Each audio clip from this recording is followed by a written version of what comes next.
Olá, tudo bem? Paz do Senhor a todos. Aqui é o pastor Everton.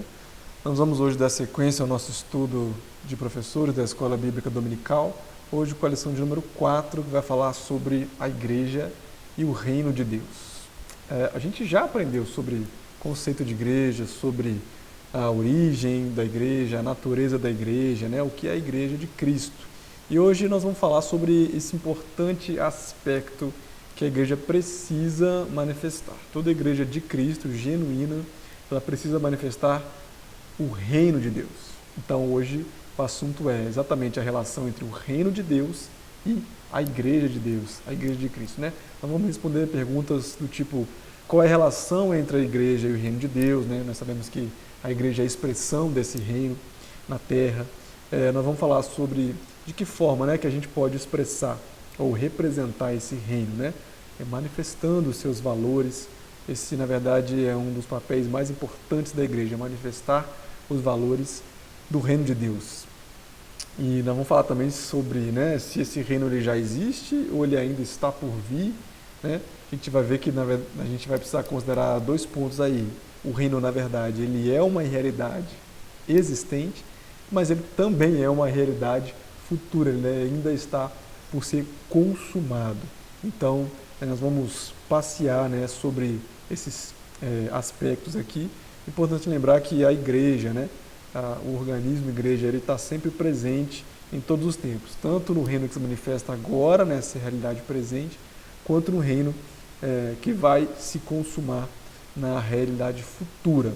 Então, o reino de Deus, né, a sua natureza e a sua relação com a igreja são o tema de hoje aqui da nossa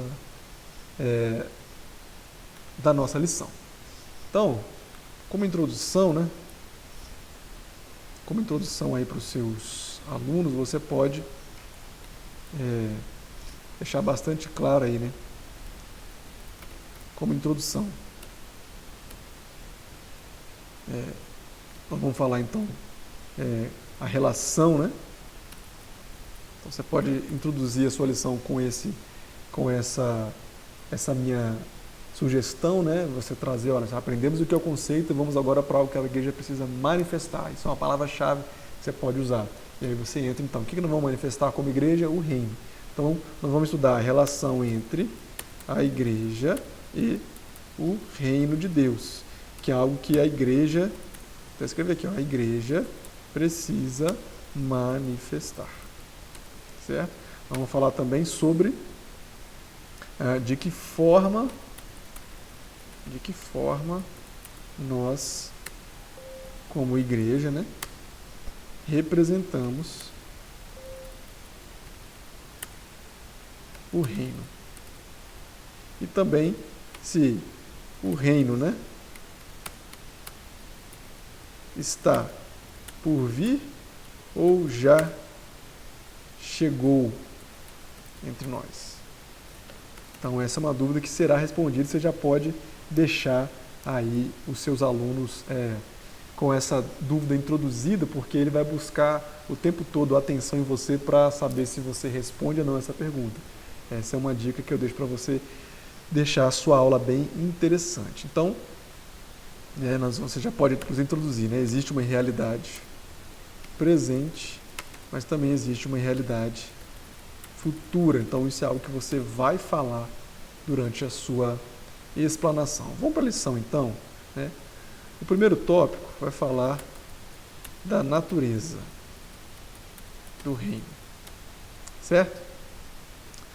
Vamos para algumas referências. Primeiro, Salmo 47, versículo 7.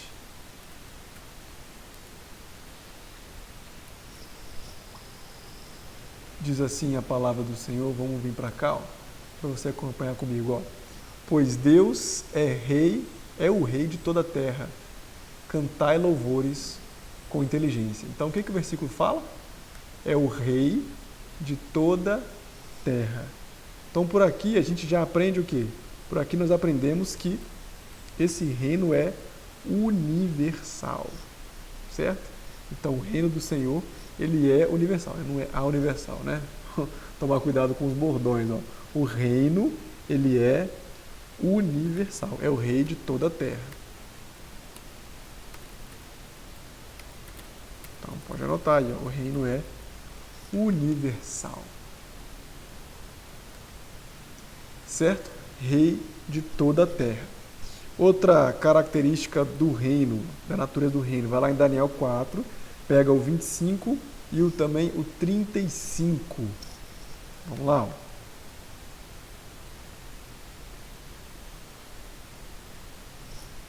Daniel 4, o 25 e o 35 vai dizer assim, ó: serás tirado de entre os homens, e a tua morada será com os animais do campo, e te farão comer erva como os bois, e serás molhado do orvalho do céu, e passar-se-ão 7 tempos por cima de ti, até que conheças que o Altíssimo, veja bem, tem domínio sobre o reino dos homens, e o dá a quem quer.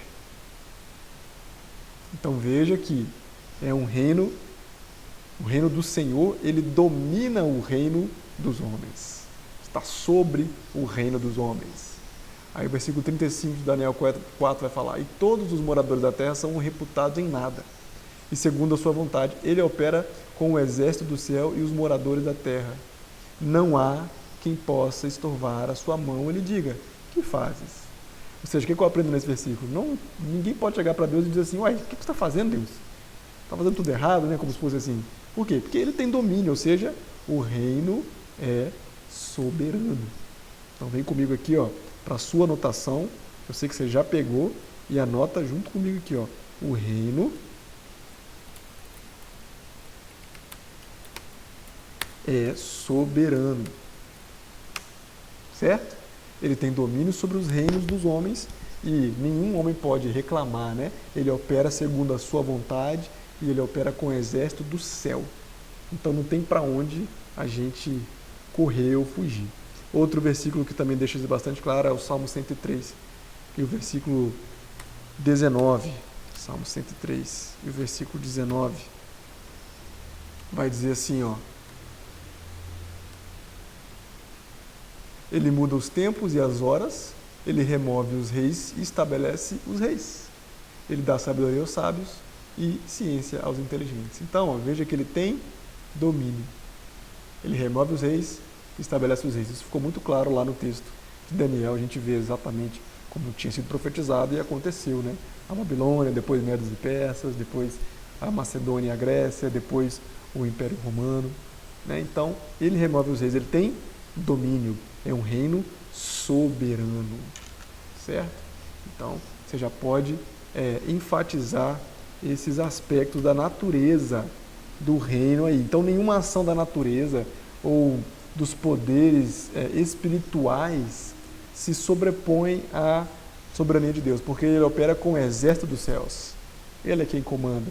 Nenhuma ação aqui natural também está acima disso. Então, ele é um reino soberano. Outro ponto que você vai destacar aí, está lá em Isaías 43 e o versículo 15. Nós vamos aprender algo importante. Isaías 43 e o versículo 15 fala assim, ó: o Senhor tem estabelecido o seu trono nos céus, e o seu reino, veja bem, domina sobre tudo. Ou seja, é um reino teocrático. Ele estabeleceu o seu trono. E ele é Deus. Certo? Ele estabeleceu o seu trono. E o seu reino domina sobre tudo. Então você vai anotar comigo aqui, ó, que ele é um reino teocrático. O próprio Deus é o rei. Ou o rei deste reino é Deus, que estabeleceu o seu trono, quem criou todas as coisas, né? Em outras traduções vai falar que ele criou todas as coisas. Outro ponto que você vai destacar aí, ó, pra gente, então, aliás, antes de destacar outro ponto, né, fechando este raciocínio, você vai, já entendemos um pouco sobre a natureza deste reino. Ele é universal, ele é soberano, Deus tem domínio completo, ou seja, né, tem a ver com a soberania, e ele é um reino teocrático. Quando a gente olha para o Antigo Testamento, a nação de Israel é o modelo que representa esse reino soberano. Certo? Vamos ver comigo algumas referências para você compreender essa natureza da soberania quando Israel, a nação de Israel, no Antigo Testamento, representava, figurava, né, este reino. Vamos lá em Números 23, ó. Números 23, do 21 ao 23. Ó, diz assim: Eu, o Senhor... eu li errado, né? Anteriormente, né? O Senhor tem estabelecido o seu trono nos céus e domina sobre tudo. É o Salmo 103, eu acabei lendo novamente. Por isso que eu estava procurando a referência do Criador, né, em relação a Isaías. Ó, eu sou o Senhor, vosso santo, o Criador de Israel, vosso rei. Então, só referendando, né, o que eu tinha acabado de falar. O nosso rei, ele é quem? Criador, ou seja, ele é Deus. Então, por isso que você pode dizer que é um reino teocrático, porque o rei é Deus. Ele fala, eu sou o Senhor, vosso santo, o Criador, ou seja, Deus, vosso rei. Então, o nosso rei é o Criador, o nosso rei, ele é Deus.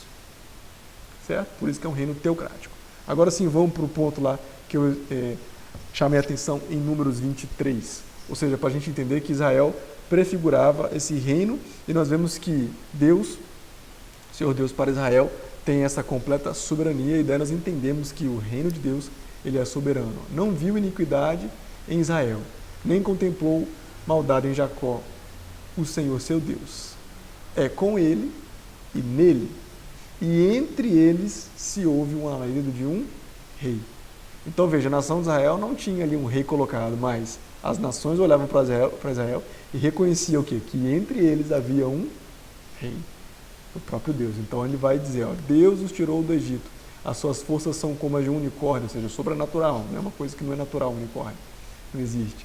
Pois contra Jacó não vale encantamento, nem adivinhação contra Israel. Neste tempo se dirá de Jacó e de Israel, que coisas Deus tem feito. Então, era reconhecido o quê? Que Deus fazia as coisas em Israel. Certo? Outra referência para nós compreendermos como que o Senhor Deus exercia essa soberania ali, está em Êxodo 19, 5 e 6. Vamos fazer aqui, ó. Êxodo 19, 5 e 6. Anote aí e leia comigo aqui, ó. Diz assim, agora, pois, se diligentemente ouvirdes a minha voz e guardardes o meu conserto, então sereis a minha propriedade peculiar dentre todos os povos. Está vendo a ideia de povo adquirido, de reino, porque ele vai falar, ó, porque toda a terra é minha. Como é que ele é soberano, né? E vós me sereis o quê? Reino sacerdotal. Então ele vai dizer, ó, vocês são meu povo, a terra toda é minha, o meu reino é universal, é global. E vocês serão o meu reino sacerdotal e povo santo. Essas são as palavras que falarás aos filhos de Israel. Ou seja, por aqui eu entendo que o reinado, ou o reino do Senhor, é um reino de sacerdotes, ou seja, ele cumpre uma função espiritual. Certo? Então, a realidade terrena vivida por Israel é somente um pano de fundo que expressava a realidade espiritual, as batalhas e lutas espirituais. Então, da mesma forma, nós como igreja, assim como Israel prefigurava a igreja, né, nós como igreja também precisamos compreender isso, que o reino do qual nós fazemos parte, na verdade a realidade terrena ela é apenas um pano de fundo, porque a realidade espiritual ela existe e é nela que nós estamos lutando as nossas batalhas. Nós somos um reino sacerdotal, como diz lá em 1 Pedro 2,9, nós já lemos, vamos ler daqui a pouco de novo, mas nós como igreja somos um reino sacerdotal, ou seja, um reino que cumpre funções espirituais. Vamos para outra referência aqui, falhou a nossa câmera, mas acho que você me ouviu bem, né? Vamos para outra referência aqui, ó, que está em Isaías 45, 22, para nós compreendermos o alcance que isso tem. Ó. Isaías 45, 22. A palavra vai dizer assim, ó, olhai para mim e sereis salvos, vós, todos os termos da terra. Olha o alcance que isso tem. Israel lá atrás ser um reino sacerdotal, um reino com função espiritual, ou seja, da onde viria o Salvador. Vós, todos os termos da terra, porque eu sou Deus e não há outro. Então, a abrangência e o alcance que isso tem é o que? A salvação de toda a terra. O alcance da salvação viria por meio deste reino sacerdotal do Israel étnico, da nação de Israel. E quando nós olhamos para o Novo Testamento, nós vamos ver isso referendado lá em Gálatas 13, aliás, Gálatas 3, né? 7,14, também em Gálatas 4, você não está vendo eu anotar? Deixa eu mudar aqui a cena. Também em Gálatas 4, versículo 28. Anote aí para você não perder nenhum detalhe. Também em 1 Pedro 2,9, que eu já citei aqui, mas você pode citar com a sua classe também. Por quê? Lá em Gálatas 3,14 vai dizer o seguinte, olha, para que a bênção de Abraão chegasse aos gentios por Jesus, e para que pela fé nós recebamos a promessa do Espírito Santo, ou seja, nos tornemos igreja. Então, olha o alcance, olha a abrangência. Agora, lendo no Novo Testamento, né? A bênção de Abraão, lá do Israel étnico, nascido de Abraão, né? Abraão, Isaac e Jacó. Chegou a nós através de quem? Jesus. Agora, Gálatas 4,28. Mas nós, irmãos, somos filhos da promessa, como Isaac. Então, nós herdamos o reino, assim como Isaac era o filho da promessa, o herdeiro prometido a Abraão. Então, nós como igreja, vejam como isso tem importância. De Israel veio o Salvador, que nos alcançou, nós que somos os confins da terra, através da fé em Jesus Cristo, como diz o versículo que nós lemos. E hoje nós também podemos ter esse reino sacerdotal, porque lá em 1 Pedro 2,9, vós sois o que? Geração eleita, o sacerdócio real.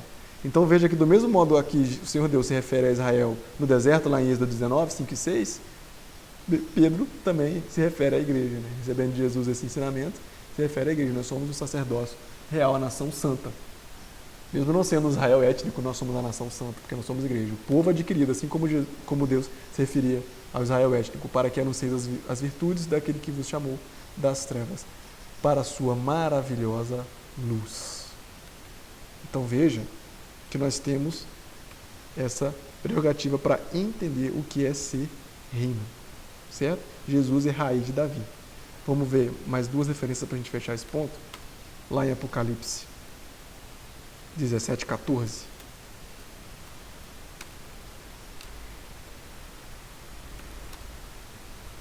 Vamos ver ali, ó, Apocalipse. E deixa eu anotar de uma vez a outra, Filipenses 2. Está relacionado aqui, ó, Filipenses 2, do 9 ao 11. Vamos ver Apocalipse, ó. Escola bíblica, né, gente? Tem que obrigar o seu aluno, obrigar assim, né, em termos, né, a abrir a Bíblia e ler. Então, convide sempre eles para eles lerem a Bíblia, porque isso faz parte de uma escola bíblica. Talvez seja o único momento, infelizmente, que ele vai abrir a Bíblia para ler, né? Então, por isso que eu procuro embasar todas as minhas falas em realmente o que a Bíblia diz. Olha Apocalipse, ó, mostrando Jesus como rei, né? Estes combaterão contra o Cordeiro, e o Cordeiro os vencerá, porque é o Senhor dos senhores e o Rei dos reis. Vencerão os que estão com ele, chamados eleitos e fiéis. Quem são esses? A igreja, como está referenciado lá em Efésios, né? Nós somos os eleitos, os fiéis. Então, Cristo é esse rei. Veja, então, como é que a gente pode passar do entendimento da natureza do reino lá, prefigurado no Israel étnico, no Antigo Testamento, para a figura da igreja, o entendimento do que é essa igreja fazendo parte desse reino, né? Daqui a pouco nós vamos falar, igreja não é a mesma coisa que reino, mas faz parte desse contexto, desse conceito de reino. Agora, lendo aqui Filipenses 2, do 9 ao 11, diz assim, ó, pelo que também Deus o exaltou soberanamente, ele deu um nome que é sobre todo nome, para que ao nome de Jesus se dobre todo o joelho dos que estão nos céus, na terra e debaixo da terra, e toda língua confesse que Jesus Cristo é Senhor para a glória de Deus Pai. Então, se nós somos congregados como igreja em Jesus Cristo é o nome sobre o qual toda língua vai se dobrar, todo joelho vai se dobrar. E Apocalipse fala que ele é o Rei dos Reis. Então veja que a igreja, né, ela faz parte, ela está inserida neste contexto do entendimento do que é a natureza do reino. Com isso a gente fecha o ponto 1. O ponto 2 vai falar num entendimento um pouco mais aprofundado. Vai falar das dimensões do reino. E é muito importante nós compreendermos isso aqui, ó. Veja, vou dividir em duas dimensões. Primeiro, a dimensão presente e a dimensão futura. Tudo bem? Vamos falar primeiro da dimensão presente. O que é essa dimensão presente? Está lá em Mateus 12. Nós vamos ler o 22, depois nós vamos pular para o 28. Olha o que Jesus fala lá em Mateus 12. Veja bem o que Cristo fala.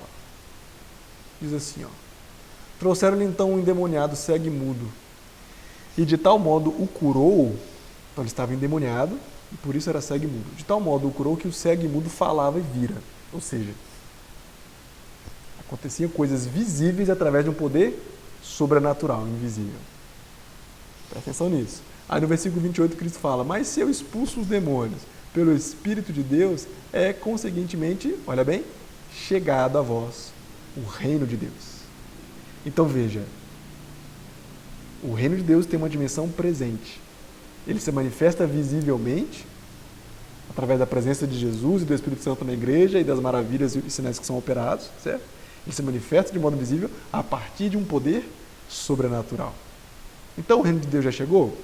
Existe um aspecto presente aí que nós podemos constatar isso. E Jesus fala isso. O reino já chegou. Você acabou de ler comigo. Aqui, né? Estou apontando para o outro lado. Você acabou de ver comigo.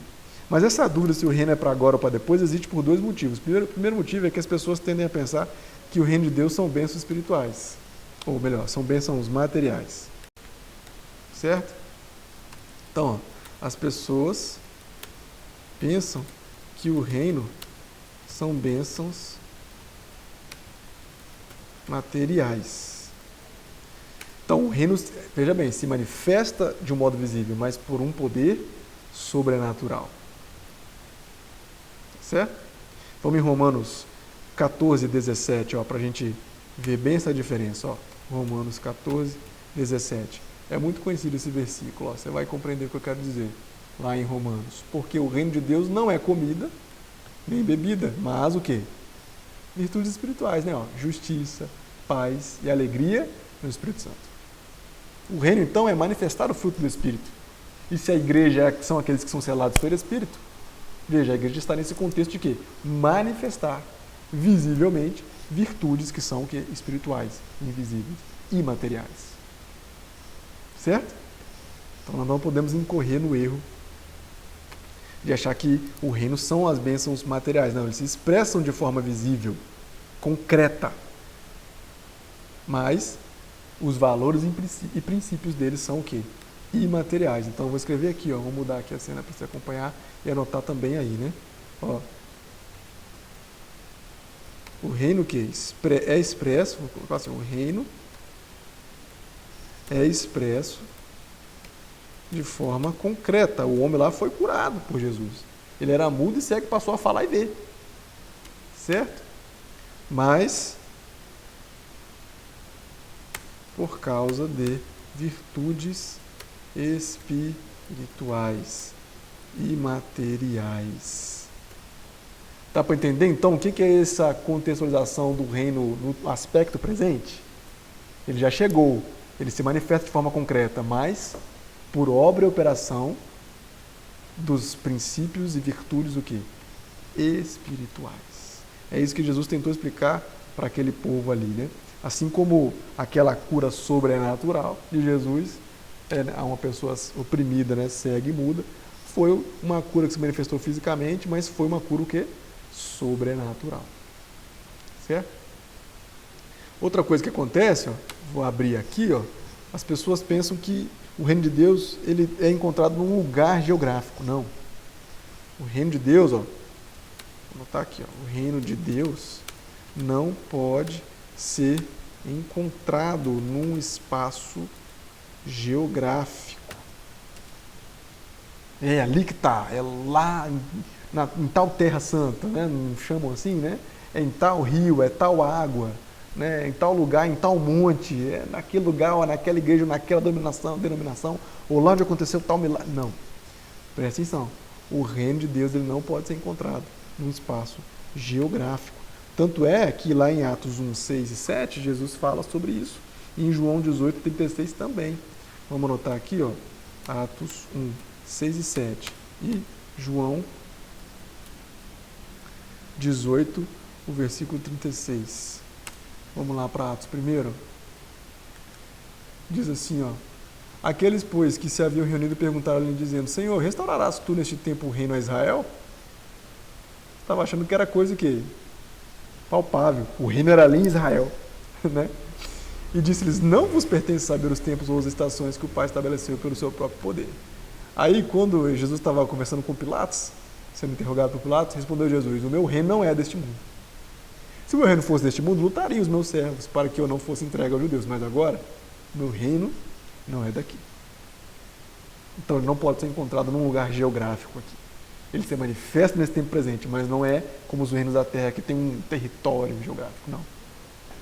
Nós somos uma nação santa distribuída entre várias nações da terra, né? A igreja. Né? E a igreja faz parte do reino. Amém nesse ponto, queridos? Então, muita atenção para destrinchar esses dois pontos. Eu tenho mais 3 referências sobre isso. Ó. Mateus 3:2. Vamos lá? Ó. Vamos aqui. Ó. Mateus 3:2. Outro. Lucas 17, 20 e 21. Esse é bem esclarecedor. Ó. E a última referência aqui, 1 Coríntios 4, 20. Vamos lá para Mateus 3, 2, diz assim a palavra, e dizendo: arrependei-vos, porque é chegado o reino dos céus. Pregação de João Batista.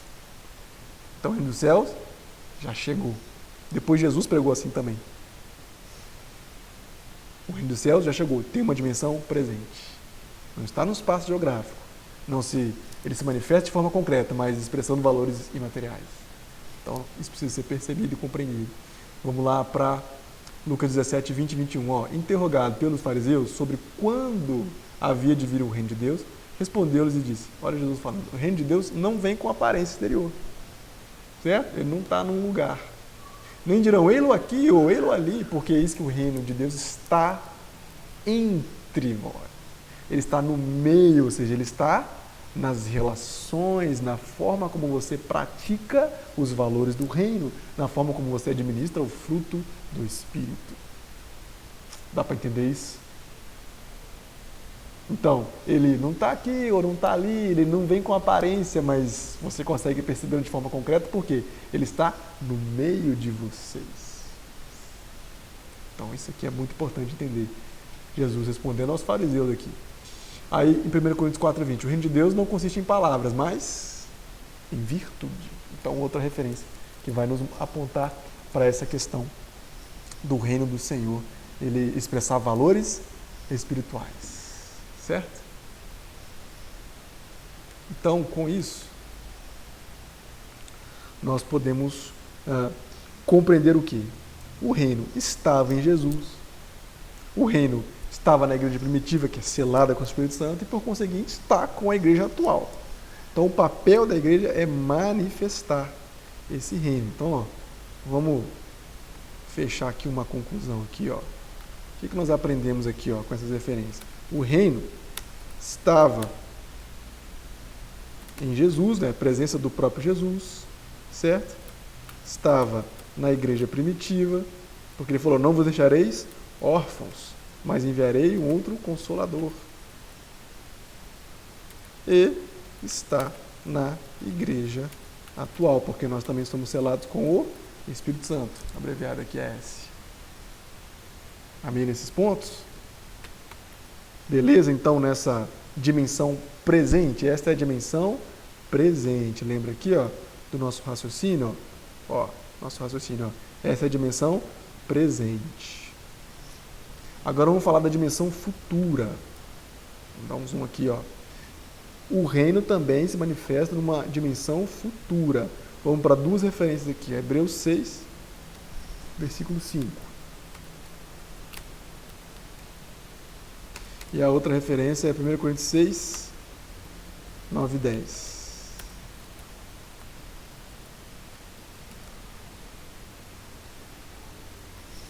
Vamos aqui, ó, para você ler junto comigo.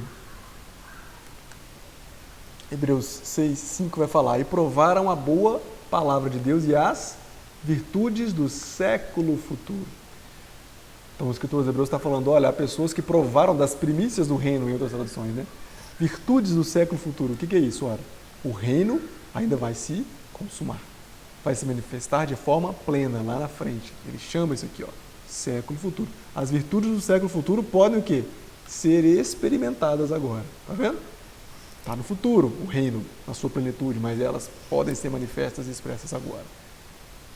O que diz aqui, ó, 1 Coríntios 6, do 9 ao 10. Não sabeis que os injustos não hão de herdar o reino de Deus? Olha só. Hão de herdar no futuro o reino de Deus?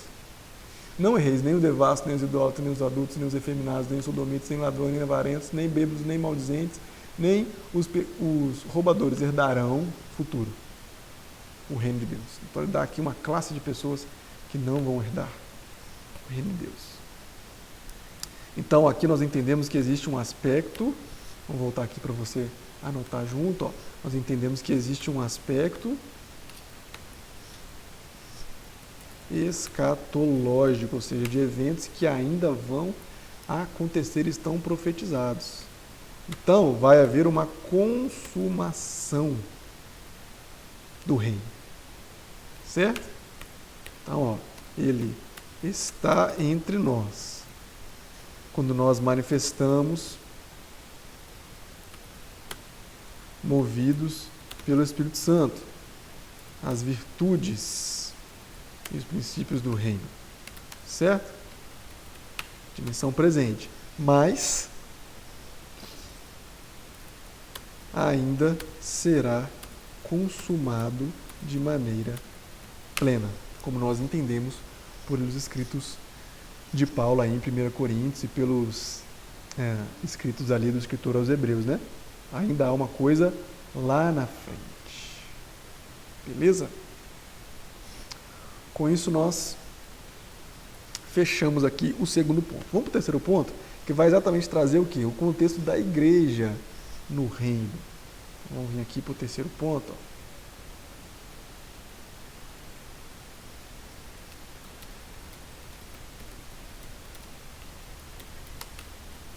O que a igreja tem a ver com o reino? Bom, a primeira coisa que eu quero falar bastante claro aqui, a igreja faz parte do reino. Mas a igreja não é o reino. A igreja faz parte do reino. Então, primeira coisa, ó, anote aí. Ó. A igreja faz parte do reino.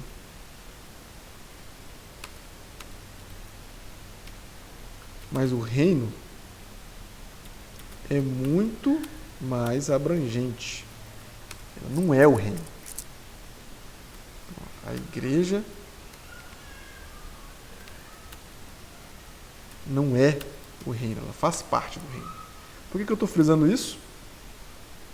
Porque a igreja foi inaugurada no dia de Pentecostes. Mas lá no Antigo Testamento, quando a nação de Israel prefigurava a igreja de hoje, lá no Antigo Testamento já havia o reino de Deus. A igreja foi inaugurada no dia de Pentecostes, mas no Antigo Testamento já havia o reino de Deus. Então é por isso que lá no Antigo Testamento, lá em Êxodo, tanto Israel em Êxodo quanto cá no Novo Testamento, né, a igreja em 1 Pedro, ambos são chamados de reino sacerdotal. Então o reino é uma coisa mais abrangente. A igreja faz parte do reino, ela não é o reino. Ela faz parte, ela está no contexto do reino. O reino existe desde o Antigo Testamento. Por isso que tanto Israel, lá em Êxodo, quanto a igreja, lá em 1 Pedro, são chamados de reino sacerdotal. Então a igreja expressa o reino. Opa, vamos trazer para cá, para você anotar isso. Ó. A igreja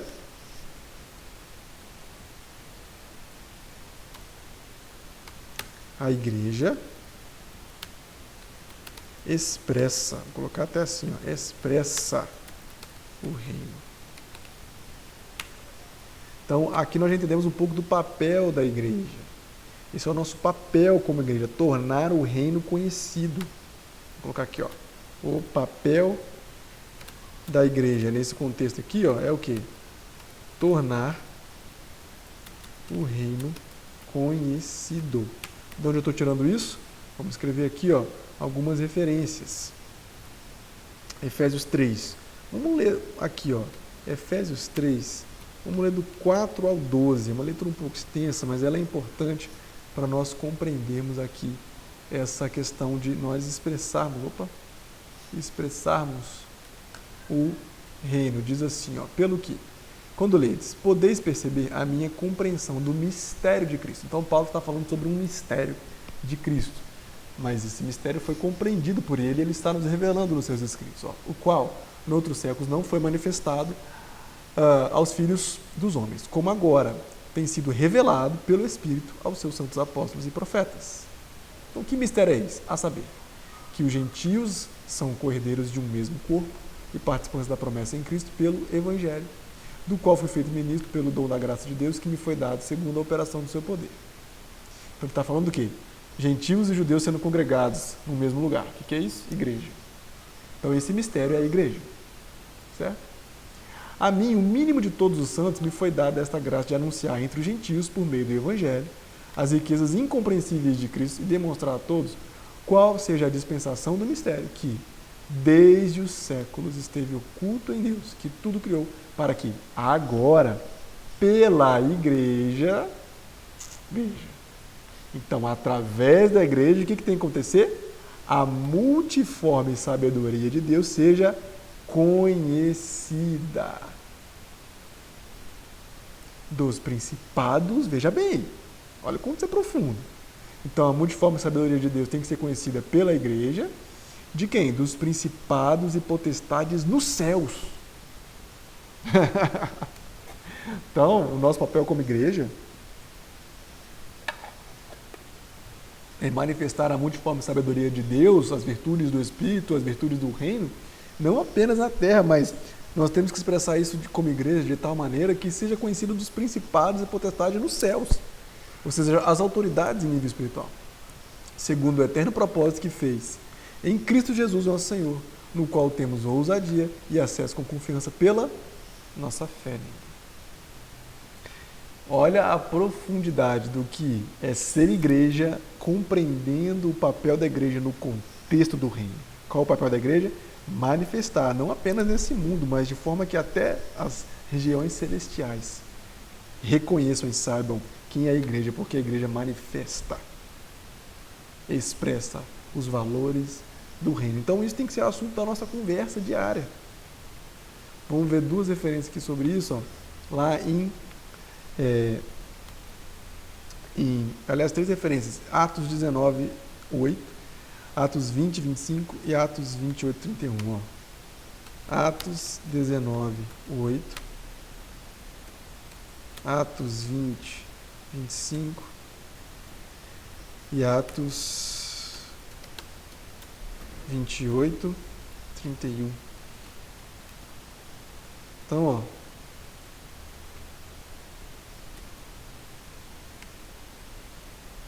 vamos primeiro em Atos 19 e o versículo 8. Diz assim, ó, e entrando na sinagoga, olha o que Paulo fazia, falou ousadamente por espaço de 3 meses, disputando e persuadindo-nos acerca de quê? De quem ganhou o campeonato de futebol? Não. Acerca do reino de Deus. Então esse é o assunto da nossa fala como igreja. Atos 20, 25. E agora, na verdade, sei que todos vós, por quem passei pregando o reino de Deus, não vereis mais o meu rosto. Então, ó, o reino de Deus é o assunto da pregação da igreja. A fala da igreja tem que ser o reino de Deus, as virtudes do reino, as virtudes espirituais, os valores de Cristo. Vamos lá, Atos 28, 31. Pregando o reino de Deus, está vendo de novo, né? Ensinando com toda liberdade as coisas pertencentes ao Senhor Jesus Cristo, sem impedimento algum. Isso foi a vida de Paulo como missionário, isso tem que ser a vida da igreja, porque nós somos a continuação do ministério de Cristo. Então esse é o assunto da nossa conversa. Qual é? O reino. Então vem comigo aqui e anota isso bem grande se você tiver um quadro lá, ó, na sua escola dominical. Ó. O papel da igreja, a missão da igreja é pregar o reino. O óbvio tem que ser dito, né? A missão da igreja não é pregar filosofias mundanas. Não é levantar a bandeira política, levantar uma ideologia, um pensamento, uma corrente. Não. A missão da igreja é fazer um movimento que começou lá no dia do Pentecostes, é pregar o reino. Só se olhar o assunto da pregação de Pedro depois ali, né, naquela ocasião do Pentecostes. Só se olhar a pregação de Paulo, e aqui nós damos referências. Eu passei entre vocês pregando o reino. Essa é a nossa missão. Então, você pode deixar essa pergunta aí para os seus alunos, né? Você sabe qual é, ou o que o reino de Deus é e qual é a importância que o reino de Deus tem? O que é o reino de Deus? Depois dessa lição, ele tem que saber explicar o que é o reino de Deus e qual a importância que o reino de Deus tem. Vamos deixar isso como reflexão aqui, para você fechar sua aula com chave de ouro. Vamos colocar aqui, ó.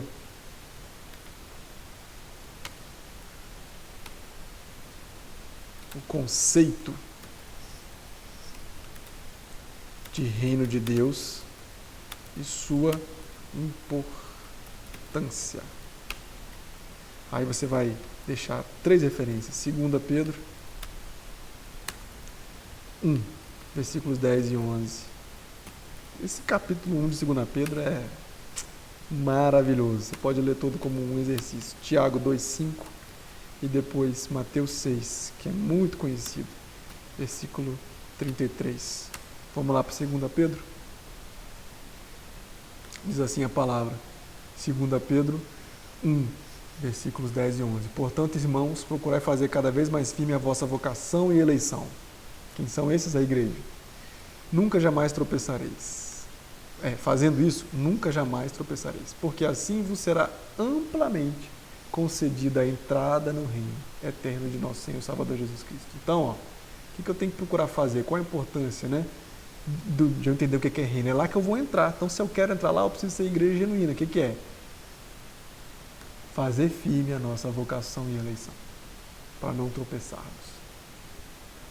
O que nos está prometido é o reino. O nosso alvo é o reino. Então é importante de nós entendermos o que é o reino de Deus. Esse reino escatológico que ainda vai se consumar. Né? Esse é o nosso alvo. Tiago 2,5. Ouvi, meus amados irmãos, porventura, não escolheu Deus aos pobres desse mundo para serem ricos na fé e herdeiros de quê? Do reino que prometeu aos que o amam. Olha a importância do reino aí. A nossa herança, aquilo que nós estamos perseguindo é o quê? É o reino. É chegar lá. Certo? E para finalizar, Mateus 6,33, muito conhecido. Mas buscai primeiro o reino de Deus. Será que nós estamos fazendo isso? Será que nós estamos buscando conquistas terrenas primeiro? Então buscai primeiro o reino de Deus e a sua justiça. Então veja, o reino de Deus. Buscar o reino de Deus é buscar as virtudes espirituais. E todas essas coisas, né, as demais coisas da terra, vos serão acrescentadas. Certo? Então tá aí uma proposta de plano de aula para você, né, falar sobre a natureza do reino, conceituar na introdução, falar das dimensões, a presente e a futura, falar da igreja nesse contexto e finalizar com uma reflexão aí a sua aula. Eu espero que seus alunos tirem bom proveito e que você também tire bom proveito. Você que não vê a lição dos adultos também pode aprender aqui, né, assistindo esse estudo de professores. Um grande abraço, boa aula para você. Deus te abençoe.